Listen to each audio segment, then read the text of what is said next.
Monday, March 18th. Welcome back to the Damon Brew Show, brought to you by Ike's Sandwiches. All the love in the sandwiches. It's all there, baby. Brackets. It's all there, baby, except my Indiana Hoosiers, who break my freaking heart and don't even bother making the NCAA tournament, won't even go to the NIT, and we'll talk about all that. But you're here for a little 49ers, and then we'll get to everything else, and that's the way we do it. It is good to have you back. Welcome. I hope you had a really good weekend, and let's just hop right in to Devondre Campbell.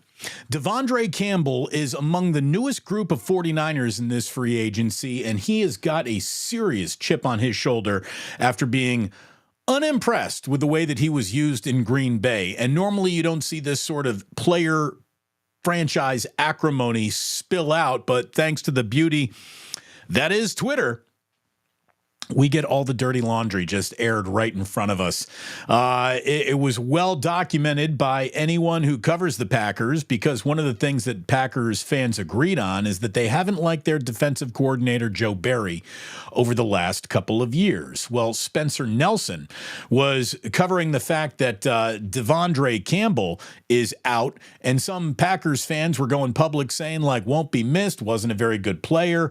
And Devondre Campbell came back saying, look, Joe Barry didn't do shit for me. If I listened to half the shit they asked me to do, I probably would have been out of the league by now. You're weird as hell speaking on something you have no knowledge of. He goes on to say that any improvement that the Packers defense might have had was because he was having private meetings with Matt LaFleur that absolutely undercut what Joe Barry's wishes were as this team's defensive coordinator. And it's just very nasty. He's going on to say, why? You want to know why we played better? Because I started going to and having private meetings with Matt LaFleur, telling him that we needed to be more aggressive. We needed to be more man. We needed to blitz more. And what happened was they listened to me. We played well and we won. No coincidence. So we got an angry former Packer with, as far as he's concerned, an awful lot to prove that he still belongs, that his Pro Football Focus grade fell apart because of the way he was used, not because of the way he was played. And we all get to see how this comes out in the wash, but I will take that guy's got a big chip on his shoulder and wants to prove it to everybody, former players who have played well in the NFL in the past, as you can line up at a reasonable price in free agency. And I think that that's what the 49ers have basically done with Devondre Campbell. Now, you look at the new faces that are here, starting with Leonard Floyd and Yetur Gross-Matos, who were both day one of free agency agreements. Malik Collins, after the trade with the Houston Texans, is now with the 49ers. Jordan Elliott, another defensive tackle, 2 years, $10 million, coming in from Cleveland, might not have stood out in that robust defense, but did an awful lot of things to make that defense play well around him. I think the 49ers are going to ask him to do the same. Cornerback Isaac Yiadom has been signed over the weekend. He was with the Saints. Again, another tall, long corner who played well when he was asked to rise in the depth chart due to injuries in that Saints secondary. Chase Lucas is another corner that has joined the team, more of a special teamer. And again, Devondre Campbell with an awful lot to prove, a big chip on his shoulder. And I got to tell you, as you look at the way the 49ers free agent choices here have stacked up, it checks two boxes. No one has been overextended on in terms of salary or commitment. And every single one of these guys fits into what I think is the plan to get better. You know, I saw somebody after I put up a video about Malik Collins and playing really well for Houston, and my friend John McClain, who's been covering the Houston Texans for as long as there have been sunshine in Texas, basically said that the 49ers got a steal-in. Somebody immediately jumped in the comments and said, well, you know, the problem with Malik Collins is that he's only good against the run. Well, look at who Javon Hargrave is, who is this team's entrenched, third down defensive tackle, because he gets after the passer better than he stops the run. A run-stuffing defensive tackle is exactly what they needed, and if they traded just a seventh rounder to get that, that's good wampum. That's good business. So, again, all the faces that have been brought in seem to have reasonable salaries, reasonable contracts, and reasonably fit what the 49ers need in the places where they need it. Now, not every single need has been addressed. My friends, we are not done with free agency. We haven't even gotten into the same month as the NFL draft yet. So anyone who wants to look at this and say, all right, well, this is what the Niners have done, this is only the beginning. We are not even through the midpoint of the beginning of all this, to be completely honest with you. So don't look at anything and say, well, that's it. There's your offseason. What do you think of it now? There is an awful lot still coming.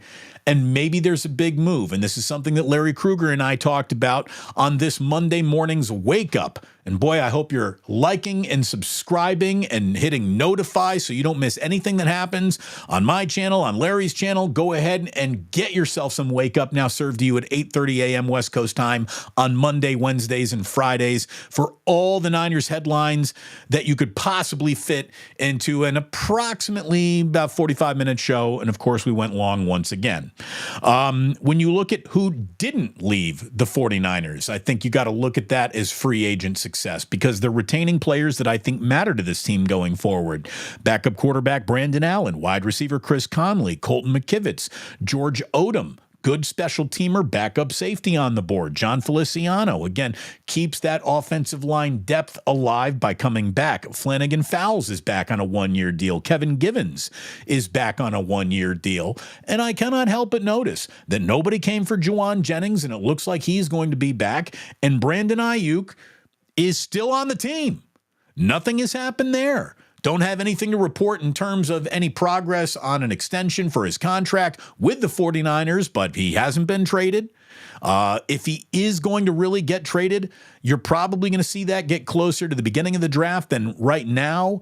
If I'm Brandon Aiyuk's team, and if I'm the 49ers, I want the market to sort of settle before you make your big decision.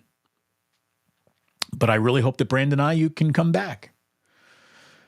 Those who will not be back don't really hurt the 49ers' chances of being a good football team again. Eric Armstead is chief among them. Eric Armstead gave it the office, very good player, was an important player for the 49ers. Ultimately, I think his production, if not the leadership that will be hard to replace, his production will be. I'm not that worried that Eric Armstead's absence is going to change the equation for the 49ers that much, especially, again, with the Malik Collins addition, with the Jordan Elliott addition. I think that is how they've already replaced Eric Armstead. Goodbye, Sam Darnold. Goodbye, Charlie Warner. Goodbye, Ray McLeod, Javon Kinlaw, Cleveland Farrell, Oren Burks, Matt Pryor. There isn't a single name there that is one of those, oh, man, can't afford to lose that guy. That guy being out of the picture really changes everything. It's not that dramatic in terms of the goodbyes. And so there isn't a walk-away name that gives me great pause or regret. There's not a single addition, either from a player, how they fit, contract or salary, that gives me an awful lot of pause thinking, that's not the right move. And as Larry and I were talking about earlier on Wake Up, there could still be that big move coming for a guy like Patrick Surtain, who is a bona fide, no doubt about it, number one quality NFL cornerback. And if the 49ers can strike up the right deal with Denver, maybe they go ahead and they execute that.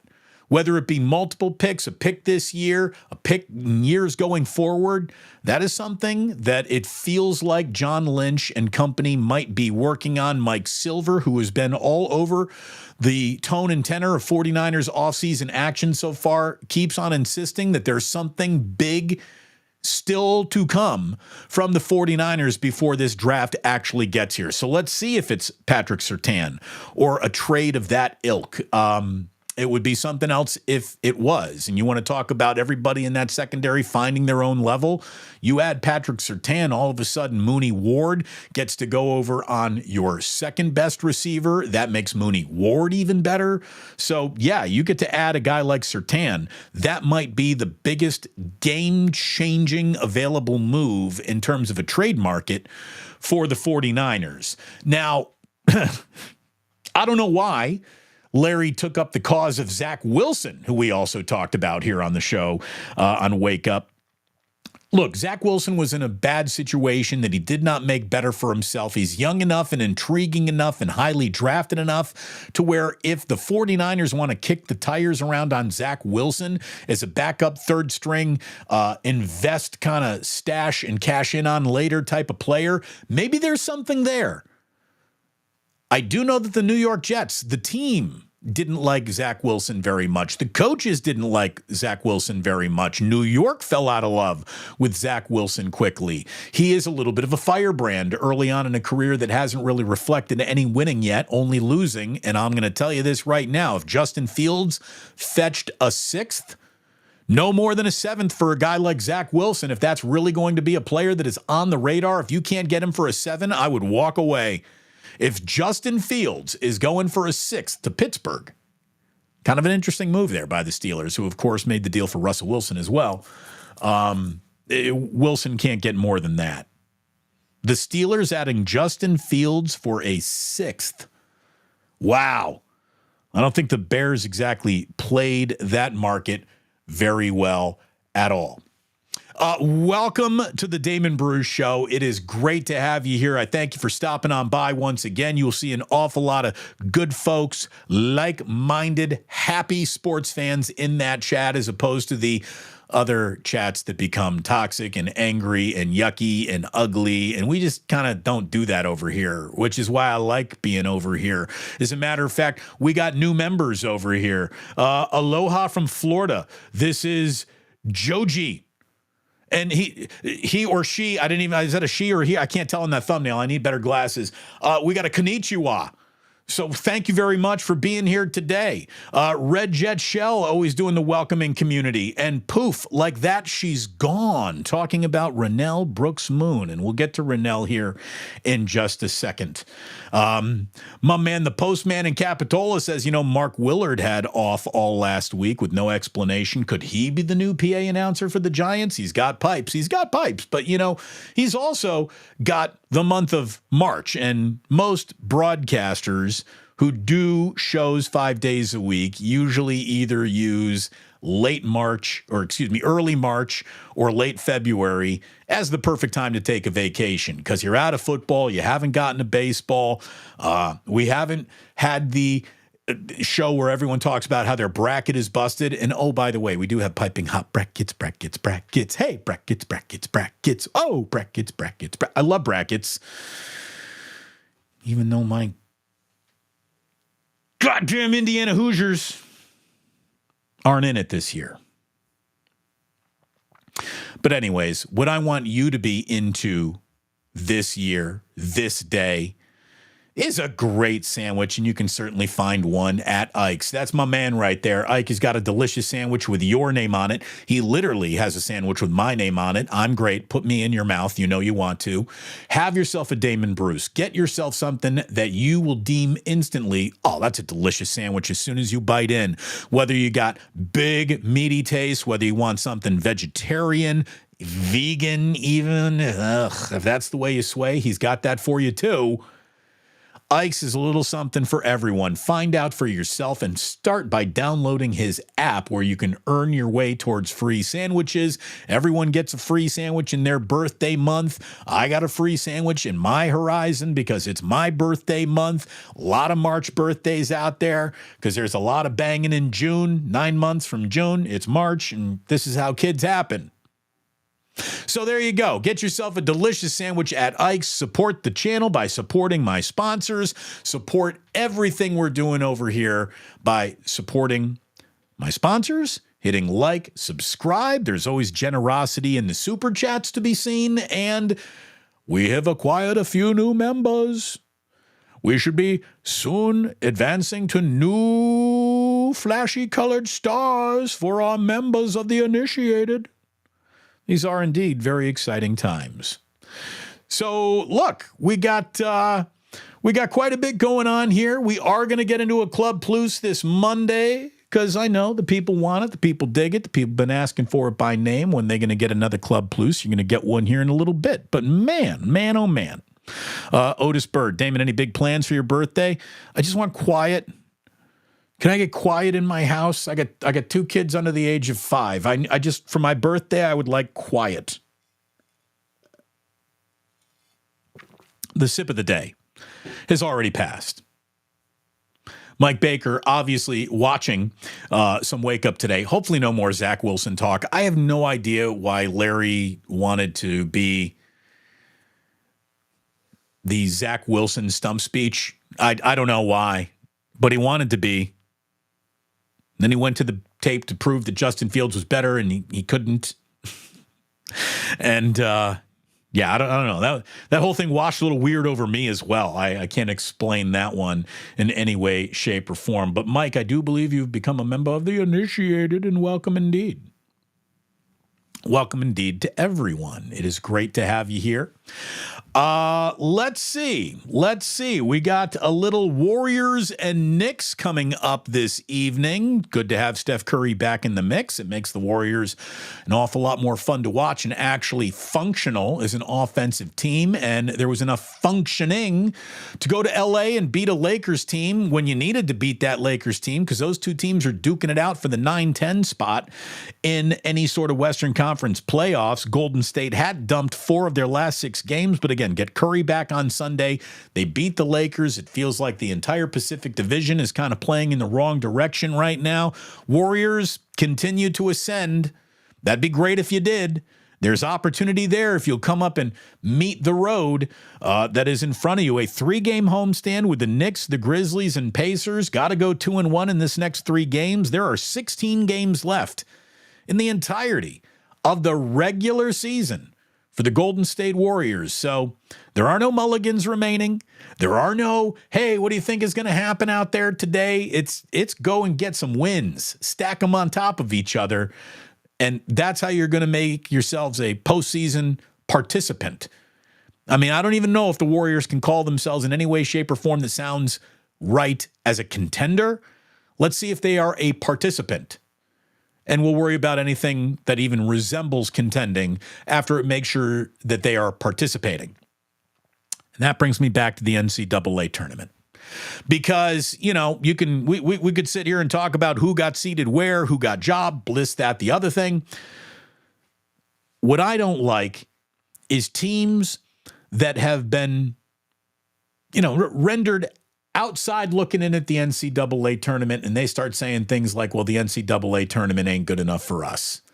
Indiana is one of these teams. St. John's is one of these teams. Pitt has become one of these teams. Oklahoma, upset without getting an NCAA bid, has said the NIT, we're not coming. And I got to tell you, former Indiana Hoosier head coach, former Georgia head coach, former Marquette head coach, Tom Crean, had a spicy diatribe on this, and he is so right.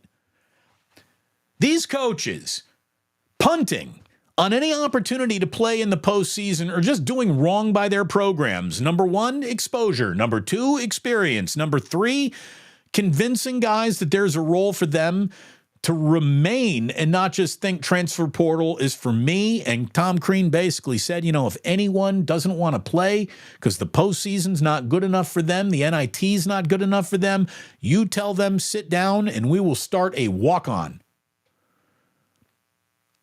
There isn't time for anyone in college basketball to just say, not interested in postseason play. There really isn't. And shame on these coaches and their programs that Mike Woodson and my program, IU, is now a part of, that thinks, we're too cool for school. We're not in any position to take that bid to the NIT tournament. Why not? I can't help but notice, Indiana, you haven't won shit since 1987. So, who are you kidding? Who are you kidding? Rick Pitino, what, he doesn't want to go to New York? Your team plays in Madison Square Garden. An NIT bid, those are home games for you. What are you doing? Play. It will help your team. The choice between playing and not playing should never be a tough choice for a coach or a program or a university. Play. Bunch of fart sniffers think you're better than you are.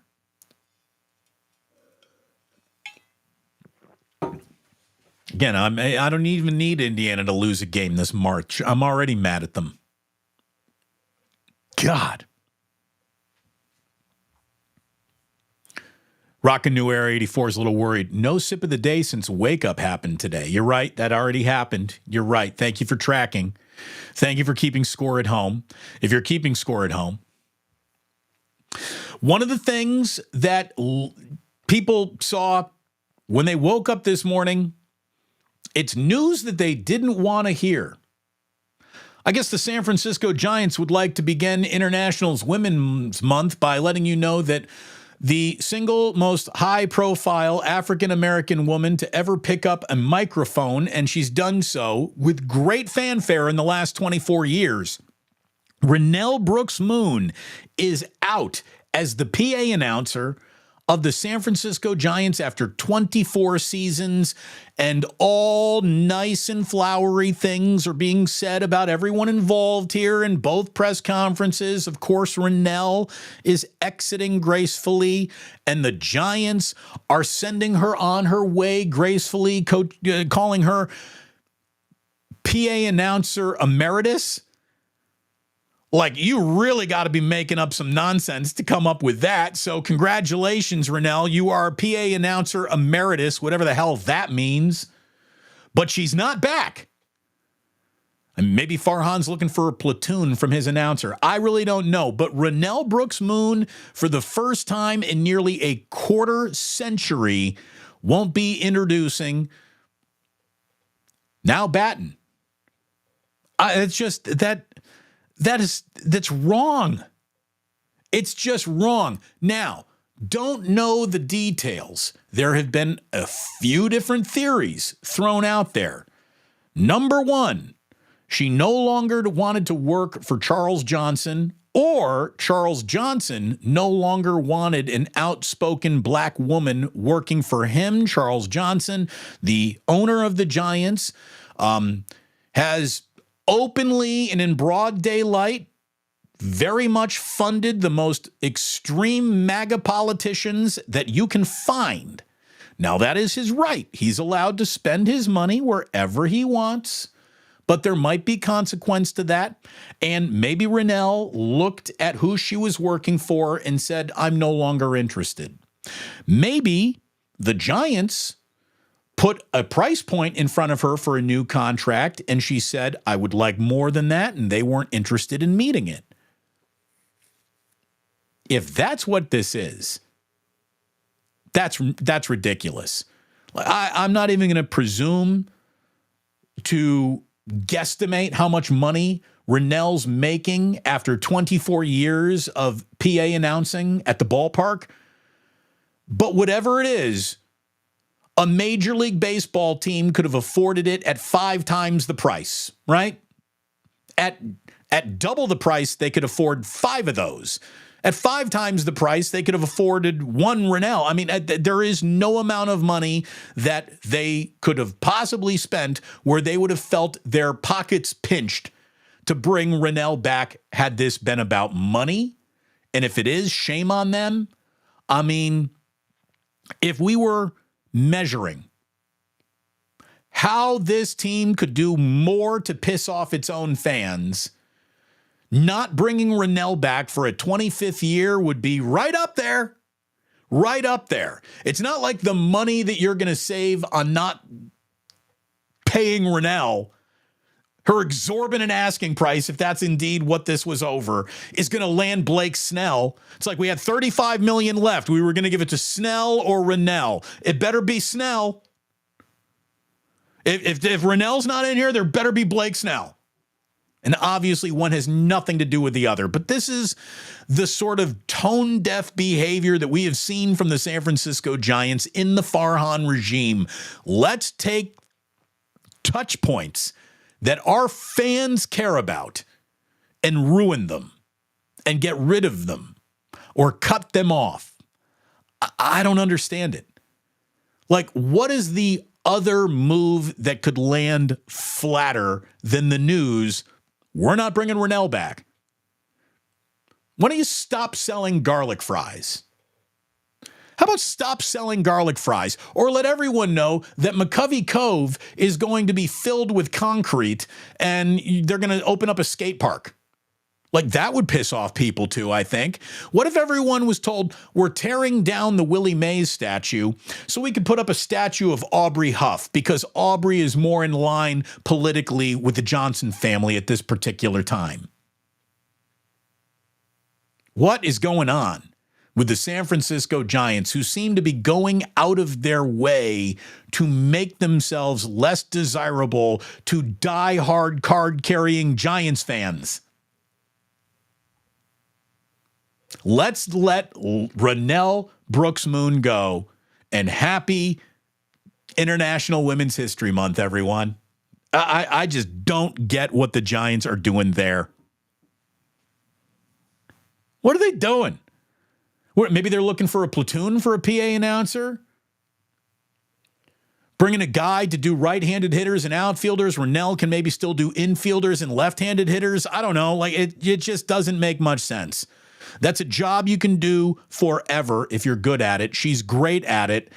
People have voted. Like, everyone, all Giants fans, all precincts are in. Renel, we like her. So, of course, the Giants aren't bringing her back. Again, if I could sit down and have a little talk with Farhan, help me help you. Like, start making some decisions that don't piss off your entire fan base just because. Little tip from Uncle Damon to you, Farhan. You're welcome.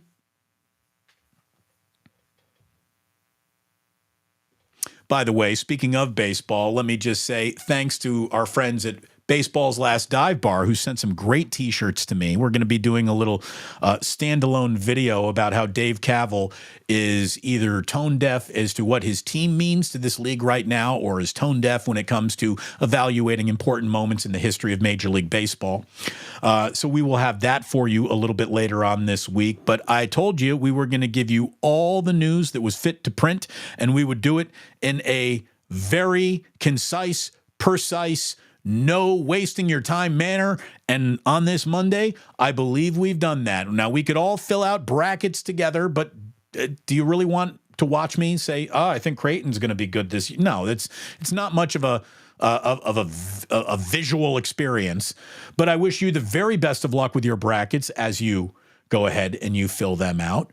My advice to you is don't even have Purdue reaching your Final Four. Purdue blows it. They find a way to blow it. Remember, they dropped to a 16 seed last year. We can only hope. We can only hope. And there you go. Kids, that is your official Monday, March 18th Damon Bruce show, and I hope it was good for you. It was good for me. I do know that. And we're going to go into a little Club Plus right here, right now. If you are listening on the podcast, thank you so very much. Like, subscribe, do those things that make the algorithm stand up and take notice. We thank you so very much. And please do remember, if you're just listening to the podcast today, that sports don't build character. They reveal it. And like that, he's gone. Let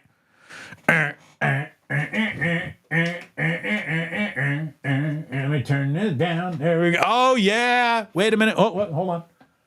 Disco. Disco lights. Here we go. Here we go. Here we go. All righty. All right. Let's get in here. What do we got here? This news even made ESPN's website, I think, as Shasky pointed out.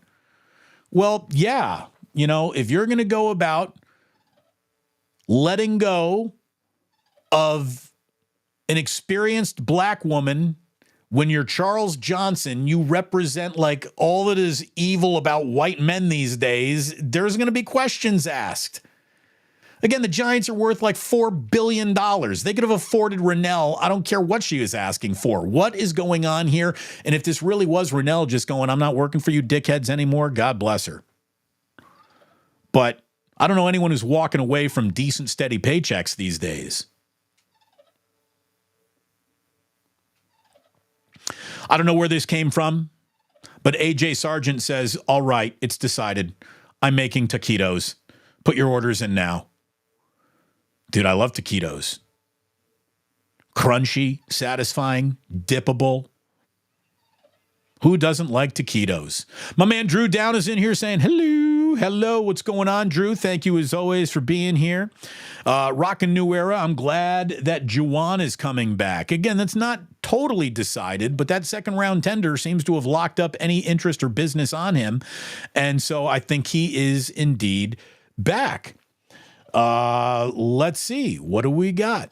Red Jet Shell once again. Hello, Red Jet. I love that the Niners got quite a few of their mains back to play, and honestly good. Nowhere near the rebuild conversation, at least no time soon.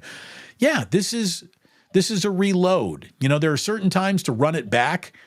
When you lose a Super Bowl in overtime, I think running it back makes sense. I mean, you're good enough to be in overtime of a Super Bowl. You're good enough to be in yet another Super Bowl. You're good enough to have yet another decent postseason run. That means you're close. You're really close. I don't feel that a single person that walked away is hard to replace or impossible to replace. And I think that every single one of their additions makes sense as the team is currently constructed. All you can look for in your football offseason is competency. And I think that the 49ers are showing you an awful lot of competent, smart choices. And I'm not kissing ass. If I didn't like it, I'd be the first to tell you. I think they're making an awful lot of very good choices. Yossarian, da plus is on fire. We don't need no water, let the motherfucker burn. Drew Down, Lakers suck. Look at it this way, without Anthony Davis out there, the Lakers kind of suck. They are a much different basketball team when Anthony Davis is unavailable.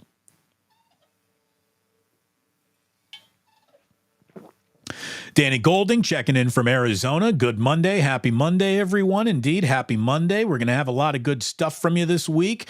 We just got done with a St. Patrick's Day, which means it's always time to say hello to Padraig. Hello from Ireland.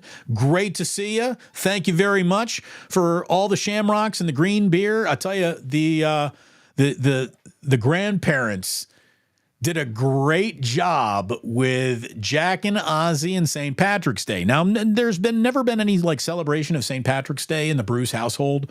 Like uncles drank beer, whiskey shots were taken, and that was St. Patrick's Day. Like it was never like a kids can embrace it. But they put like little my mother-in-law put little footprints for the kids coming through the bathroom window. In front of the little potty as we're training the boys, she put green food coloring in some water to make it look like the leprechauns took a green leak in the little potty as we're trying to encourage Ozzy to potty train. And then the footprints walked over to the sink, got up on the stool, where obviously you wash your hands after going potty. We're teaching lessons. Even leprechauns are teaching lessons here. And then a little footprints to a pot of gold with cookies and things like that. Like I never ever never had St. Patrick's Day turned into this magical little moment for the kids. But man, my mother-in-law Liz, my father-in-law Tom did a great job with St. Patrick's Day for the boys who totally loved it. And because we were saddled with the boys at home all day, we didn't get the chance to go out to a bar and drink any green beer or Guinness or anything. Like St. Patrick's Day basically didn't even happen, but for the adorable start to the day for the boys. So that's what matters the most. Red Jet again says, wait a minute, did Farhan have anything to do with Renel leaving? He can't have. I mean, he's not in charge of that. He doesn't care about that. But I just, man, I don't know. I don't know why a team that is having trouble being liked would walk away from such a likable entity. Billy Bong says Denver didn't want to trade Surtain at the end of last season. They aren't going to trade him now. Well, they're in a little bit of a rebuild though, right? Do the Denver Broncos need a number one corner to not win the AFC West with, or can they not win the AFC West without Patrick Surtain? If I'm the Broncos, I'm looking at it like that. You're out of the Russell Wilson business. You're going to be going with a rookie quarterback. So why you need a best-in-class corner at this particular time, I really wouldn't know.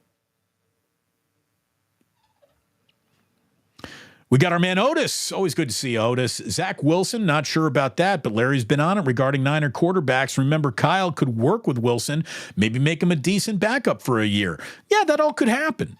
I mean, I'm not saying that Wilson isn't, it should never, ever, ever, ever, ever be on the team. It's just you should never be on the team for anything more than a 7th-round pick. If Justin Fields is going for a 6, Zach Wilson should not be going for a 6th or anything higher. I mean, you got to play market, right?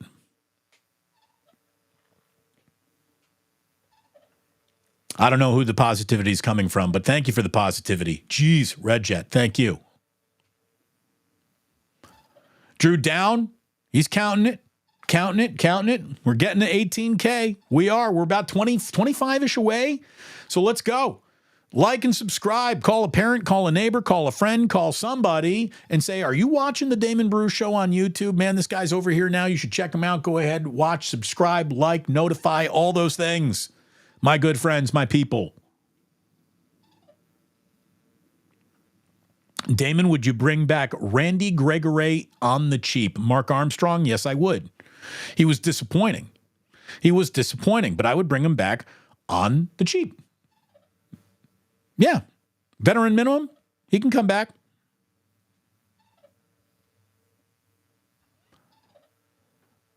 Joji. Konnichiwa. Mr. Damon Bruce. Konnichiwa. Back at you, Joji. Welcome, welcome. Red Jet, did you notice that too? Me selling the Damon Bruce? Put me in your mouth.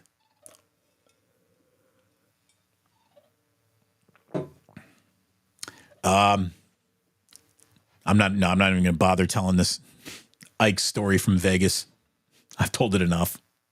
Doesn't make me look good. I'm no longer going to tell you stories that don't make me look good. How about that? That's the PR that I will do for myself here today. Let's see. Otis, you already asked here. Saw this earlier. Any birthday plans coming up for the big day? Just quiet, please. That's all I'd like. Just some quiet.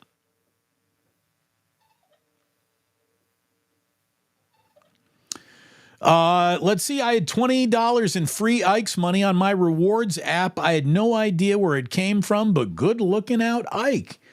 Well, all I can tell you, Drew Down, is that our good friend Ike is in this chat often enough to know who you are, to maybe look you up by name and maybe sprinkle you. Ike is world famous for doing wonderful things for good people. And again, Mike Baker, happy to be among the initiated now. Welcome, Mike. You'll probably be hearing from Sports Bane soon when we have new colored fancy stars to brag about. You'll be hearing. You will be hearing. The Shaw. Go Damon. Go Shaw. Thank you. Let's see. Postman, you are right about this. Oy, oy, oy! Sure helped that Anthony Davis only played 12 minutes on Saturday. Absolutely. The Shaw, thank you very much. Hit that like button. Smash the like button.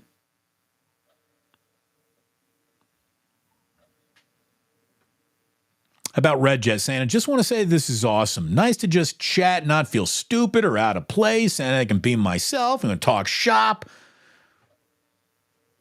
about teams that put us through straight hell. Consider this, again, who would have ever thought Damon Bruce would represent a safe space? Here we are. Leslie says, Damon, are you going to adopt a new college basketball team as well? No, college basketball is where I remain loyal to my Hoosiers, even though they don't love me back sometimes. The other team that I was going to pivot to, like who you rooting for, so I got Iona because I went to Iona for a year, so whenever Iona crashes the dance, I can root for the Gales there. I guess I can pull for another Gales. I can pull for St. Mary's here. Randy Bennett's got his team back in the dance. What are they? I forget who they're matched up against. I like UAB in this tournament. I would have liked Indiana State in this tournament. Again, I was going to pick up another. I was going to be Indiana adjacent. I was going to pick up Indiana State with their big, chunky white center who they call Kareem Abdul-Jabbar, C-R-E-A-M. That would have been fun. But they got screwed with like the highest net rating since net ratings were used to miss the NCAA tournament. And that sucks. Rob C., also known as Rob C. Note, says, Damon, you can't convince me Farhan isn't still working for the Dodgers. In some way, shape, or form. In some way, shape, or form. It feels like that sometimes, doesn't it? Ghost Dancer saying, look, when it comes to pissing off the fans, that feels like a Niner or Giants hobby. Look, lay off the Niners. You might be disappointed that they continue to come up short, but they're putting good product on the field and doing their level best to try to win a championship. I am positive we cannot say that about the San Francisco Giants.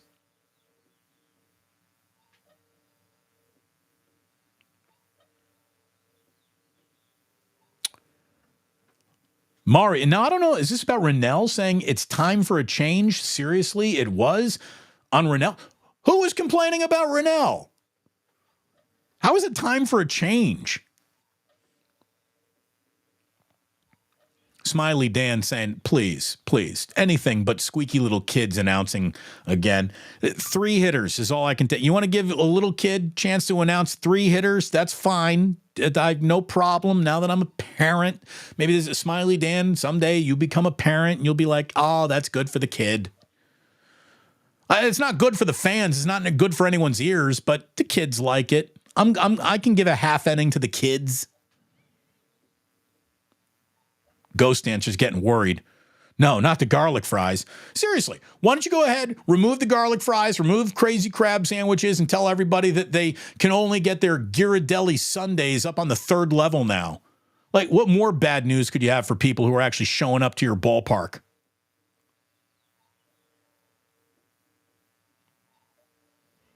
Mario, just being honest, he's like, look, I was never a big fan. I was a big fan of the A's PA announcer. I mean, when Roy Steele was the voice of God, yeah, that was great. I always thought, though, Renel was the voice of the goddess. Like, look, the very first time, and call me old-fashioned, when I heard a female voice booming out of the mic, it took me like a year to get used to it, but I not only got used to it, I thought she was great at the job. And then, by the way, you meet her. To meet Renel is to love Renel. I get DMs from her, how are my nephews? Talking about my kids. I brought Jack up to the box to meet her one time. You would have thought I brought her a pizza. She was so excited. She's just a wonderful, wonderful woman that you want representing your program. She's a wonderful woman you want representing your organization. She's a wonderful woman to have at the podium doing the on-field ceremony to honor the whatevers. You don't make it better without her, in my opinion. And I'm a vocal broadcasting PA announcing snob of the first degree. Little super chat from Joseph. Thank you very much, Joseph. The Giants want to move to Vegas. No, we're not going that far. 82 Atlantic. Hey, at least Indiana's never lost to a 16 seed. At least we got that going for us. I'll agree with you there. Uncle Boys, go Dons. Dons didn't make it in either, unfortunately. They going to the NIT? Dons are going to the NIT, baby. Sporticus wants everyone to know Grand Canyon's better than people think. All right. Hop on that Grand Canyon train. Get on there. Michelle Haberman's happy to see her Ducks in the dance. Big win over the weekend. Ducks are dancing. Ducks on the pond. Congrats, Michelle.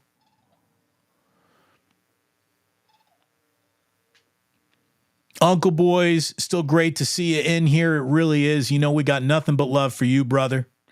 I've got nothing but love for the regulars, the people who are here from day one supporting the product that is. Carl Booscheck, hello to all except for John Fisher and Charles Johnson. There you go, Charles. Oh, man. Larry, who remembers Renel on the radio on 106.1 KMEL? That's where I got to know her, too. Damon, the leprechaun didn't flush. Did he at least put the seat back down? Inquiring minds want to know. Well, if you really want to know the detail, the little boy training potty isn't hooked up to any plumbing. It's like a little bowl that you have to empty yourself. So there's a tiny little adorable toilet, and then the big boy toilet.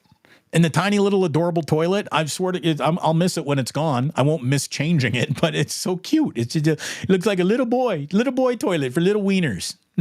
So there you go.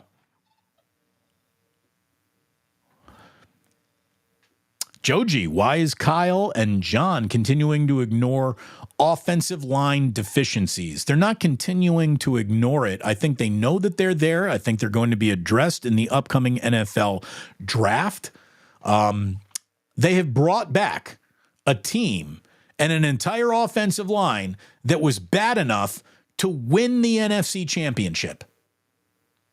Perfect? No. Ideal? No. Disqualifying you from actual contention? The 49ers offensive line wasn't that either. I really think a big step forward in the offseason from Spencer Burford is exactly what this team needs.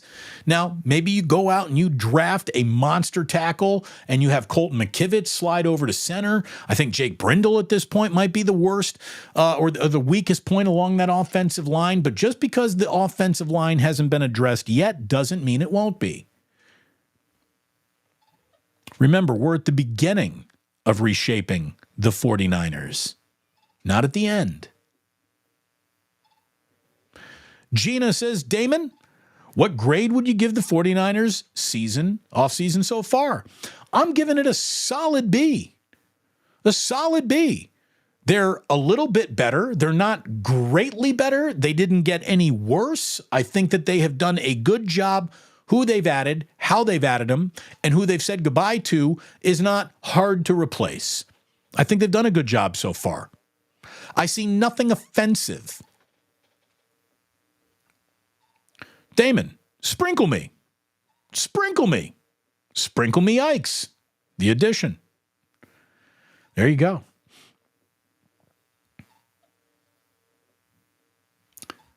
Mike, I see color spots on the screen. Is that me or have I had too many morning sips?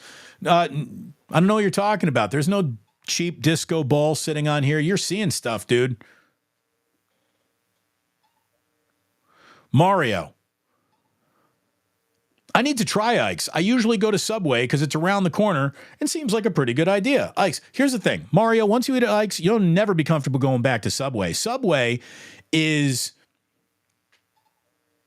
crap. I mean, let's be totally honest. That meat's not even really meat. That tuna's not tuna. I think they've proven that there's rubber in their bread or same chemical compounds that you find in Goodyear tires or in. Subway sucks compared to Ike's.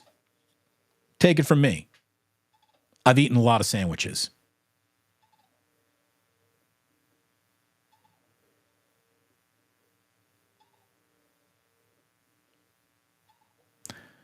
Kiko says, Damon, what book behind you is your favorite and why? That's a great question. Let's have a little look. So this book right here is Who Shot Rock and Roll. This is like maybe the best coffee table book I have. Awesome pictures of rock history in there. That one's great. I have a Dr. Seuss, Oh, the Places You Will Go. Very important book. I do love the Fish Companion up there if you like to suffer through fish like I do. What else we got? Oh, right here, too. Private Parts. Great book. Tools of the Titans from Tim Ferriss, this book right here. What do billionaires and very successful people have in common? The two things that billionaires and successful people most have in common is they get a good night's sleep and they eat breakfast. I shit you not. That's the most common trait between very successful people. It's not starting point. It's not It's not who are your parents. It's not what school did you go to. It's not what industry did you choose. Getting a good night's sleep and a good breakfast is paramount for success among the ultra successful. Who would have ever thought? So, you are maybe just a bowl of cereal away from being a huge success story. Kind of makes me want to go and get some cereal. And of course, that cereal would always be Cinnamon Toast Crunch. Which, by the way, I've seen that they've taken Cinnamon Toast Crunch and turned them into little pebbles. There's like a new Cinnamon Toast Crunch out there. I fear change. Smiley Dan, you're right. His favorite book up there is The Fish Companion, but I would love for him to say Private Parts. And Smiley Dan, you knew me way too well, dude. I think I pointed out both books there. There you go. So, my friends, my people, you are my friends, you are my people, you are fantastic. By the way, Mike Baker says, Damon, you are the first YouTuber I subscribe to that says something. I am honored. Thank you very, very much. Mike, all I need you to do now is to get every single person that you've ever met or ever known to subscribe as well.